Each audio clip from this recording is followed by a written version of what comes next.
तर आपल्यासोबत त्यांच्याशी आपण बातचीत करणार आहोत. खरं तर ज्या प्रकारे पाहतो की तुम्ही आणि पडळकर अशी एक जोडी म्हटली जाते.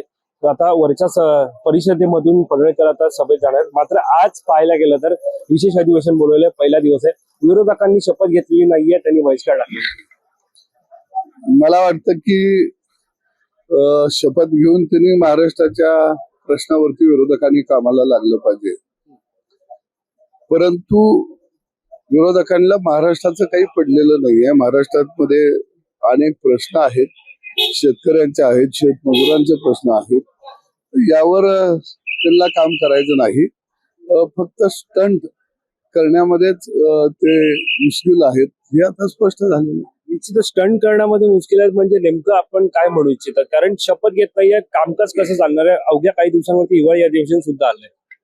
ते शपथ तर घ्यावी लागेल, कारण आमदार म्हणून आणि तो काही मोह आमदारकीचा सोडण्या एवढे हे महान व्यक्तिमत्व आहेत असं नाही. हे सगळे अल्पसंतुष्ट आत्मे आहेत.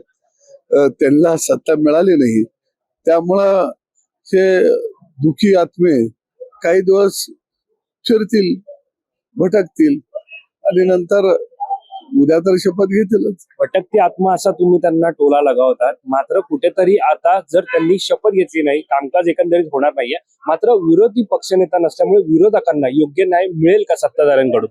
शपथ तर घ्यावी लागेल. आमदारकी टिकवायची असेल आणि शपथ जनतेनं तुम्हाला निवडून दिलेला आहे. जनतेच्या मताचा तुम्हाला विरोधकांना आदर करावा लागेल.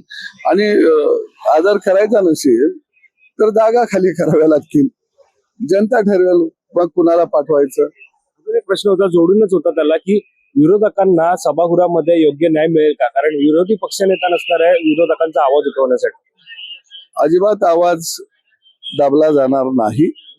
निश्चितपणानं त्यांच्या प्रश्नावरती राजकीय सामाजिक काही प्रश्न त्यांचे असतील, समाजाच्या हिताच्या उपयोगाचे असतील, तर निश्चितपणानं सरकार त्यामध्ये विचार करेल. धन्यवाद. आमच्याशी बातचीत केल्या संदर्भात तर हे होते सदाभाऊ खोत. त्यांनी एकंदरीत सांगितलं की विरोधकांचा आवाज कोणत्याही परिस्थितीमध्ये सभागृहात दाबला जाणार नाही.